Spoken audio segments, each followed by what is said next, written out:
1000 लाख रुपया हो जाता है।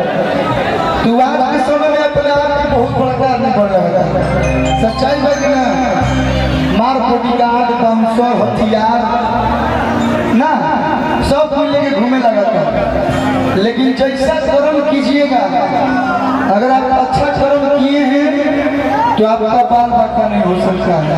क्योंकि बाबा के जो भी भक्त हैं, बाबा को जो भी दिल से प्रेम करते हैं,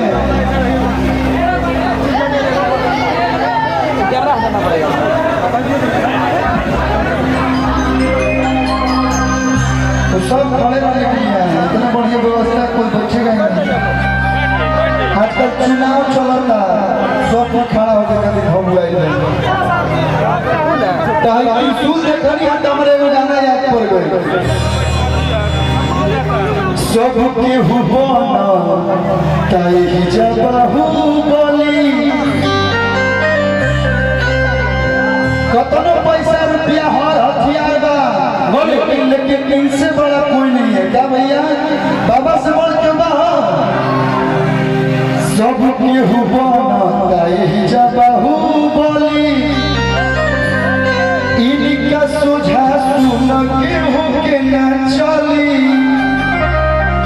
अरे की देव घर से बड़े दरबार कौन हो, अरे देव से बड़े सरकार कौन हो। भैया कि हमारा बाबा से बड़े रंगदार कौन हो।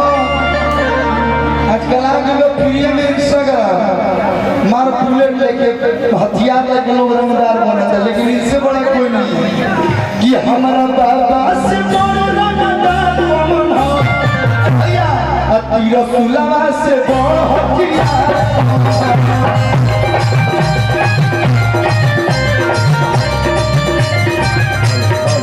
कि हमारा बाबा से बड़ा रंगदार कौन हो। रसूलवा से बड़ा हथियार कौन हो।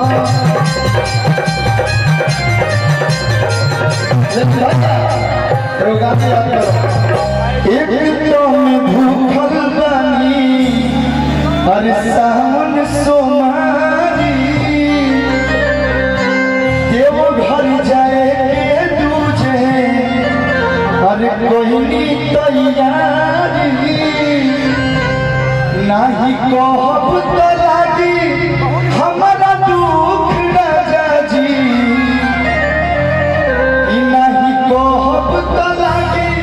अरे हमारा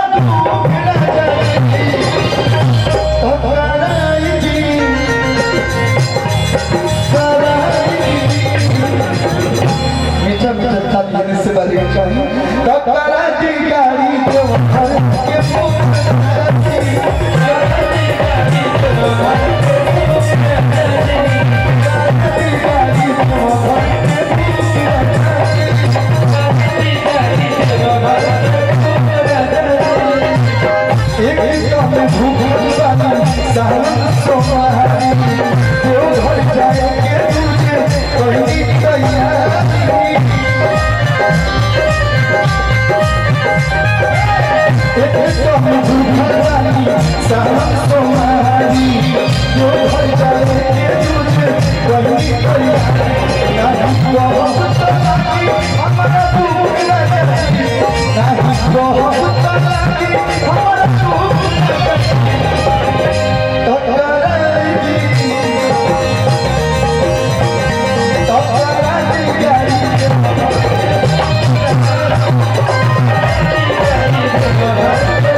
त्रिकुटी पहाड़ से लेके हर का शूटिंग किए थे 2009 में ही गाना है।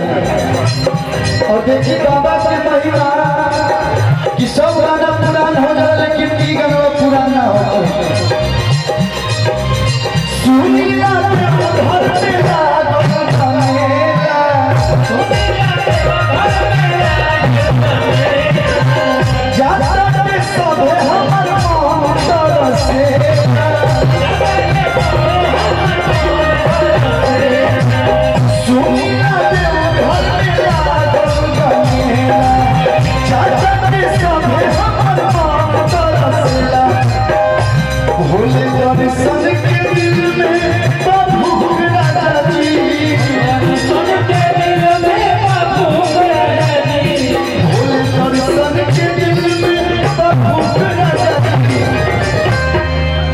खुदे नाम शंकर है। क्या शंकर भैया का खुदे नाम शंकर है, महादेव जी का नाम है, तो प्यार क्यों नहीं देंगे? वैसे हमको जरूरत नहीं है इस प्यार की, लेकिन अगर कोई प्यार देता है तो हमको अच्छा बुरा भी नहीं लगता है। हमारी के करा पैसा काटेला देता है, डीजल उजल भरा जाएगा। चलिए प्यार है और कुछ नहीं, पैसा रुपया।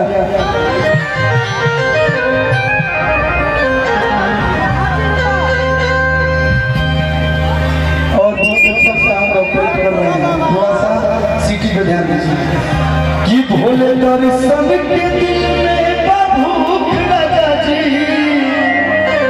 भोले दर्शन के दिल में भूख राजा जी।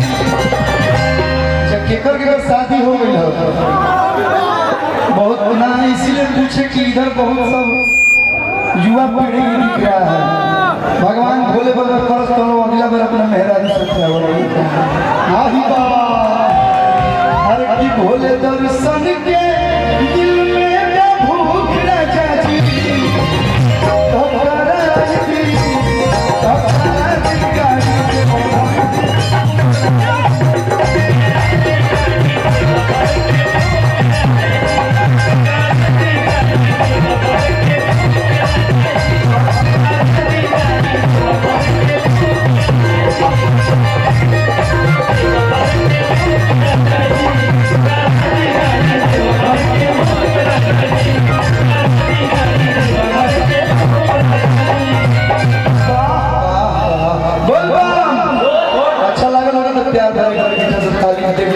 बजाते रहिए।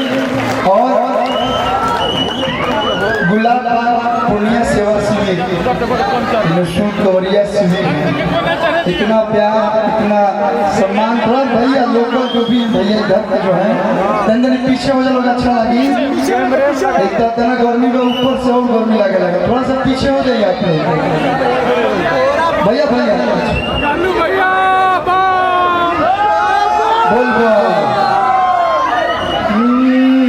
मथवा पटिका कोइले लाल के, मथवा पटिका कोइले लाल के दिया, पगली दीवानी महाकाल के दिया।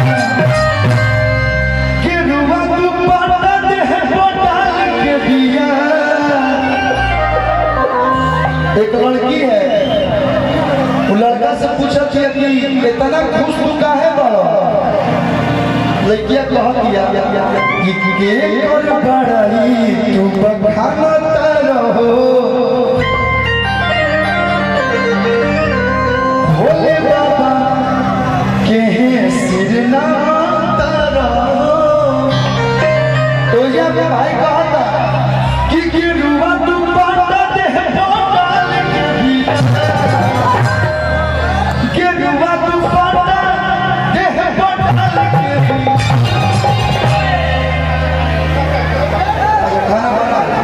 देखिए वैसे तो मैं नहीं बोलता हूँ, लेकिन बाबा के दरबार में यहाँ सब साफ करना चाहिए। नहीं हम भी बोल देंगे तो घर थोड़ा ना जाएगा, बना होगा टेस्टी बना होगा। देखिए इस शिविर में बहुत ही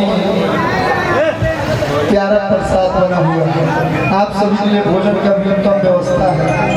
तो जितने भी बम जी लोग हैं, खाली बम जी लोग जो बाबा को जल चढ़ाने जा रहे हैं, आप लोग अच्छा भैया भैया भैया जा दो।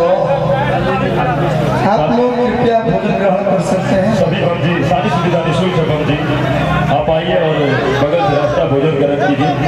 तो साथ साथ लोकल जो भैया बम इधर आप लोग इधर से हट जाइए ताकि बम जी सब भोजन के ग्रहण कर सके। भैया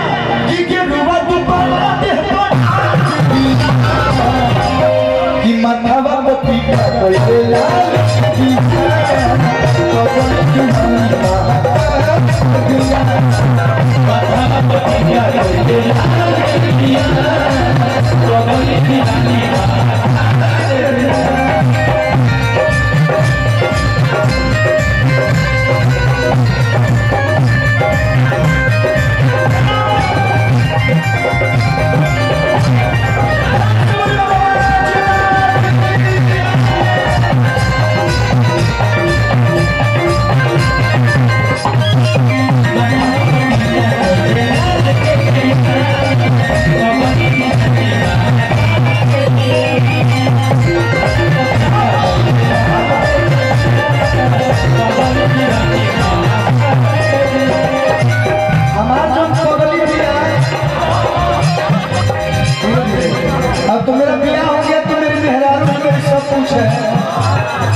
लेकिन जिसका शादी नहीं हुआ है उसकी जो पगड़ी है यानी कि आजकल नया जमाने में कम लोग बोल रहे हैं ओकर बड़ाई करता उतर है सोरा भारी दादा मिली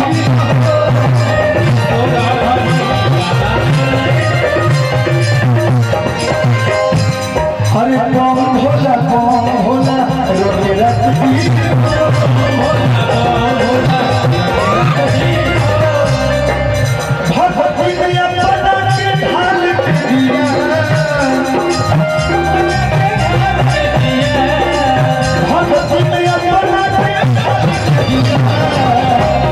कि